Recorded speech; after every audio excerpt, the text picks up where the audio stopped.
નમસ્કાર દર્શક મિત્રો, આપનું સ્વાગત છે આજના તાજા નવા હવામાન સમાચારમાં. વાત કરીએ તો ગુજરાત ઉપર તોળાઈ શકે છે મોટું સંકટ, કારણ કે વિનાશકારી અને એક મોટી ખતરનાક આગાહીઓ જે છે ત્યાં મલાલ પટેલ દ્વારા કરી નાખવામાં આવી છે. અને ખાસ કરીને છેલ્લા ઘણા બધા સમયથી વાવાઝોડા અને માવઠાને લઈને જે તારીખો જાહેર કરવામાં આવી છે તેને લઈને હવે મોટું સંકટ ઘેરાઈ રહ્યું છે. ખાસ કરીને મિત્રો જે આગાહી હતી તે પ્રમાણેની સિસ્ટમો, વાવાઝોડાની ચક્રવાતની સિસ્ટમો જે છે તે જોઈ શકો કે અરબી સમુદ્રની અંદર તોળાતી દેખાઈ રહી છે અને વરસાદની વાવાઝોડાની સિસ્ટમો બનતી દેખાઈ રહી છે, જેને લઈને ગુજરાત અને ભારતની અંદર આવનારા દિવસોમાં વાવાઝોડા અને માવઠાને લઈને મોટી તારીખો જાહેર કરી દેવામાં આવી છે. તો ખાસ કરીને મિત્રો અંબાલાલ પટેલ દ્વારા જે તારીખો જાહેર કરવામાં આવી છે વાવાઝોડાને લઈને અને માવઠાને લઈને, તો તેના વિશે આપણે આજના વિડીયોની અંદર ચર્ચા કરવાની છે. ખાસ મિત્રો અંબાલાલ પટેલ દ્વારા જે 4 મોટી તારીખો જાહેર કરી દેવામાં આવી છે તે હું તમને જણાવવાનો છું. સાથે જ અંબાલાલે જે પ્રમાણે વાવાઝોડાની આગાહી કરી છે તે પ્રમાણે આપ જોઈ શકો કે અરબી સમુદ્રની અંદર મોટું ચક્રવાત તૈયાર થઈ ચૂક્યું છે અને આની દિશા કઈ બાજુની રહેવાની છે, કઈ દિશા તરફ આગળ વધવાનું છે, સાથે જ ગુજરાતના કયા કયા ભાગો સુધી અસર થઈ શકે છે, ભારતના કયા કયા રાજ્યોની અંદર અસર થઈ શકે અને કઈ તારીખે ખાસ કરીને સાવધાન રહેવાનું છે, આ દરેક માહિતી જાણવાની છે આજના આ નાનકડા વિડીયોની અંદર. તો મિત્રો આ 10 મિનિટની અંદર આપણે જે છે તે A to Z દરેક માહિતી મેળવી લેવાની છે હવામાનને લઈને. તો જો તમે આ વિડીયો 10 મિનિટ સુધી છેલ્લે સુધી જોતા રહો છો તો તમારે આજના દિવસનો બીજો કોઈ હવામાનનો વિડીયો જોવાની જરૂર નહીં પડે, કારણ કે આ વિડીયોની અંદર આપણે વાવાઝોડાથી લઈને માવઠાની, શિયાળાની, ઠંડીની અને અન્ય હવામાનને લગતી દરેક માહિતી આપવાની છે. સૌથી પહેલા આપણે માહિતી મેળવવાની છે વાવાઝોડાની તારીખોને લઈને.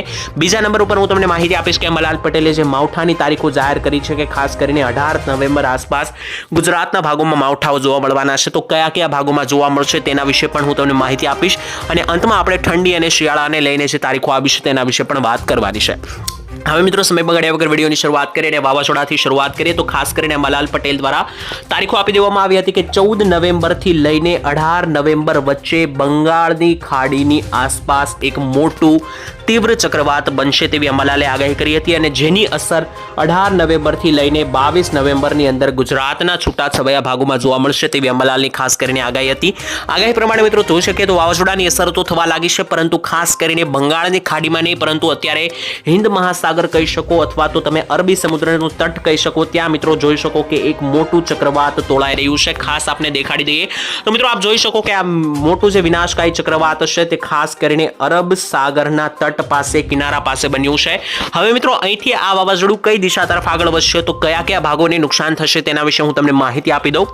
આપણે મિત્રો ખાસ જણાવવાનું કે આ વાવાઝોડું જે છે તે અત્યારે તો ઉપરની દિશા પકડીને આગળ ચાલી રહ્યું છે, એટલે કે ભારતના નીચેના ભાગો એટલે કે તમિલનાડુ, કર્ણાટક, કેરળ અને બેંગ્લોર લાગુ વિસ્તારો, ચેન્નઈ લાગુ વિસ્તારોમાં મોટું સંકટ તોળાઈ શકે, કારણ કે મિત્રો જોઈ શકો કે આ ખાસ કરીને આપણા ભારતની બોર્ડર છે અને બોર્ડરેથી આ વાવાઝોડું 1000 થી લઈને 1500 કિલોમીટરના આ ક્ષેત્રમાં રહેલું છે. તો જો મિત્રો આ વાવાઝોડું એકદમ સીધી દિશા તરફ ઉપર આગળ વધે છે તો ખાસ કરીને મોટા ભાગના વિસ્તારોની અંદર તીવ્ર નુકસાન પહોંચાડી શકશે.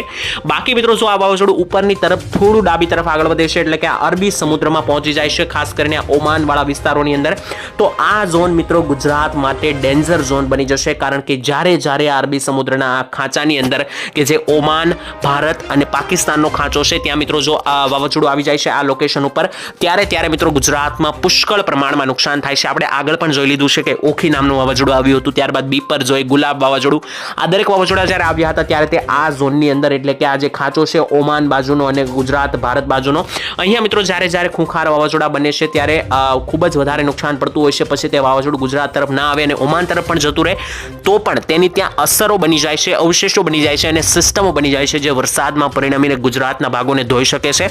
પરંતુ મિત્રો જોવાનું એ રહ્યું કે જો આ વાવાઝોડું અહીંથી આ દિશા પકડશે તો મિત્રો તે ડેન્જર ઝોનમાં બની જશે. જો આ દિશા તરફ પકડશે તો અને સીધું ઉપર આવી જશે તો ગુજરાતમાં કોઈ મોટો ખતરો નહીં રહે, પરંતુ ભારતની બોર્ડર પાસે આવી જતા વરસાદનું તીવ્રતા વધી જવાની છે સમગ્ર ભારતની અંદર, ગુજરાતની અંદર પણ. હવે મિત્રો ત્રીજી શક્યતા વિશે વાત કરીએ તો ત્રીજી શક્યતા એ રહેશે કે આ વાવાઝોડું થોડું જમણી તરફ એટલે કે આ દિશા તરફ આગળ જાય અને તેની તીવ્રતા સૌથી વધારે રહેલી છે, કારણ કે અંબાલાલની આગાહી પણ આની સાથે જ મેચ થાય છે.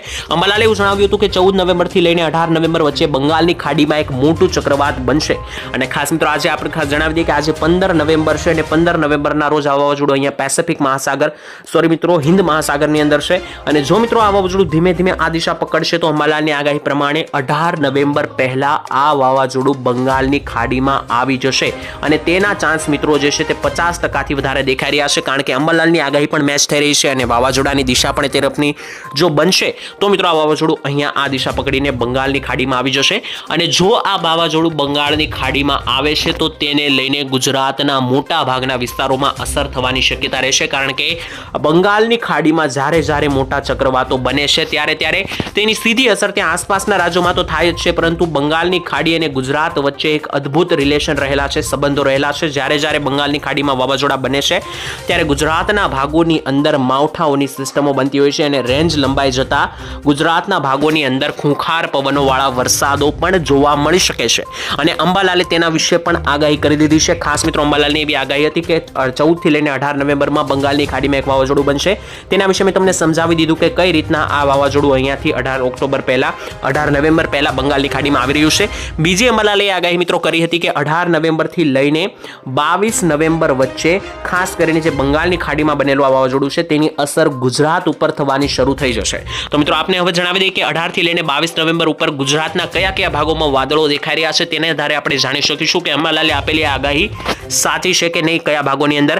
તો આપ મિત્રો જોઈ શકો કે 18 થી 22 તારીખ વચ્ચે ભારે વાદળોના ઘેરાવા બની રહ્યા છે. ગુજરાત જ નહીં પરંતુ મિત્રો ભારતના પણ અન્ય વિસ્તારો જોઈ લઈએ તો ખાસ કરીને મિત્રો તમે જોઈ શકો કે વાદળોના ઘેરાવા કઈ રીતના ખૂંખાર બની રહ્યા છે. તો આ જે વાદળોના ઘેરાવા બની રહ્યા છે તે તેના તેજ વાવાઝોડાની સિસ્ટમને કારણે બની રહ્યા છે.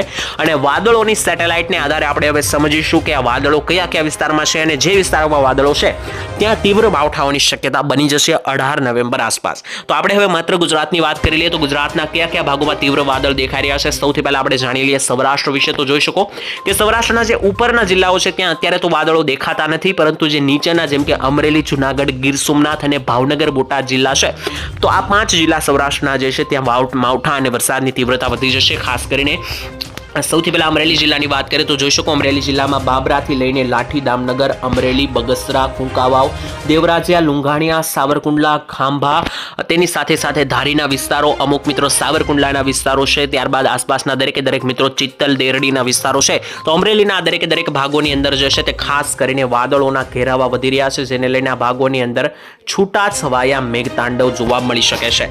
જુનાગઢ જિલ્લાની વાત કરી લે તો જોઈ શકીએ જુનાગઢ જિલ્લાના જે દક્ષિણીય ભાગો છે જેમ કે ખાસ કરીને વંથાળીના વિસ્તારો, બિલખાના વિસ્તારો, તેની સાથે અન્ય જે પણ મિત્રો વિસ્તારો દેખાઈ રહ્યા છે જેમ કે મિત્રો આપને જણાવી દઈએ કે અમરેલીની અંદર બિલખા સિવાયના પણ જે વિસ્તારો છે જેમ કે માણાવદર, મુલિયાસા, કેશોદ, મેંદરડા અને જંગલ વિસ્તાર જે સાસણગીરનો પ્રોપર છે, આ દરેક ભાગોની અંદર ગાંડીગીરની અંદર પણ વરસાદ જોવા મળી શકે, માવઠાઓ જોવા મળી શકે.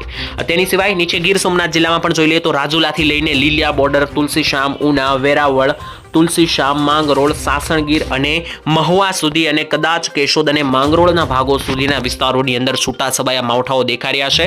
બોટાદ અને ભાવનગર જિલ્લાની વાત કરીએ તો બોટાદની અંદર બરવાડા, ગઢડા, તેની સાથે વલભીપુર અને આસપાસના વિસ્તારોની અંદર પણ ખાસ કરીને વાદળોની તીવ્રતા બની રહી છે, તો વરસાદ બની શકે. ભાવનગર જિલ્લાના તમામ તાલુકાઓ જેમ કે ભાવનગર, બુધેલ, તેની સાથે અન્ય પાલીતાણાના વિસ્તારો નીચે આવે તો તળાજા, તેની સાથે ગારિયાધાર, વલભીપુર, આ દરેક ભાગોની અંદર વાદળછાયું વાતાવરણ રહેવાને કારણે છૂટા છવાયા વરસાદો જે છે તે મિત્રો ગતિવિધિ બની શકે છે.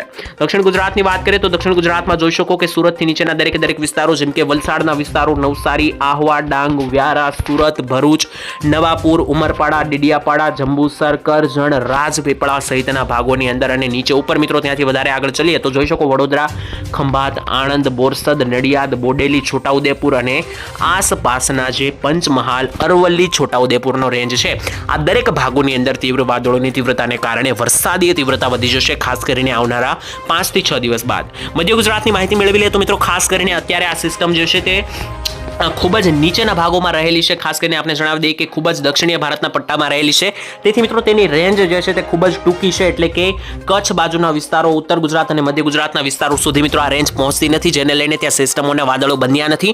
પરંતુ જેમ મિત્રો આ વાવાઝોડાની સિસ્ટમ અહીંયા નીચેના ભાગોથી ઉપર તરફ આગળ વધશે તેમ આ વાદળો પણ આગળ વધતા જશે અને ત્યારબાદ મિત્રો ઉત્તર ગુજરાત અને કચ્છ વિશે આપણે પ્રોપર માહિતી આપીશું. અત્યારે મિત્રો તેના વિશે અત્યારે પ્રોપર વાદળોની માહિતી નથી, જેના વિશે આપણે અત્યારે હાલ વાત નહીં કરીએ. આવનારા દિવસોની અંદર મિત્રો જેમ જેમ નવી પ્રકારની સિસ્ટમો બનતી જશે તેમ તેમ આપણે દરરોજના વિડીયોના દરરોજ માહિતી આપવાની છે. તો દરરોજ બપોરે 12 વાગે આ ચેનલ પર વિડીયો આવી જાય છે જેમાં દરેક હવામાનની માહિતી મળી જાય છે. તો જો તમે હજુ સુધી આ ચેનલને સબસ્ક્રાઇબ ના કરી હોય તો કરી લેજો. આ વિડીયોને તમારા મિત્રો સાથે શેર કરી લેજો જેથી તે દરેક લોકોને પણ સાચી અને સચોટ હવામાન માહિતી મળી જાય. હવે મિત્રો અંતમાં ખાસ કરીને શિયાળાને લઈને એક અપડેટ છે. તો શિયાળાને લઈને મિત્રો જણાવી દઈએ કે ગુજરાતના સોરઠ પ્રદેશ એટલે કે સૌરાષ્ટ્રમાં હવે ઠંડીની તીવ્રતા વધવા લાગી છે. અંબાલાલની એક આગાહી છે કે 3 ડિસેમ્બર બાદ હવે ગુલાબી ઠંડીની શરૂઆત થઈ જશે. ત્યારબાદ 23 ડિસેમ્બર બાદ કડકડતી હાડ થીજવી દે તેવી ઠંડીની શરૂઆત થઈ જશે. જો કે મિત્રો તેના વિશે ઘણા બધા દિવસોથી જણાવવામાં આવે છે. તેના માટે આપણે વધારે સમય નહીં લઈએ. હવે આ વિડીયોને અંત કરી દઈશું અને આવનારા વિડીયોમાં મળીશું તો એક નવા હવામાન સમાચારમાં એક નવી માહિતી મેળવીશું. ત્યાં સુધી હાલ મિત્રો આજ માટે આટલું જ રાખીએ. રજા આપશો. ધન્યવાદ. જય માતાજી, જય દ્વારકાધીશ.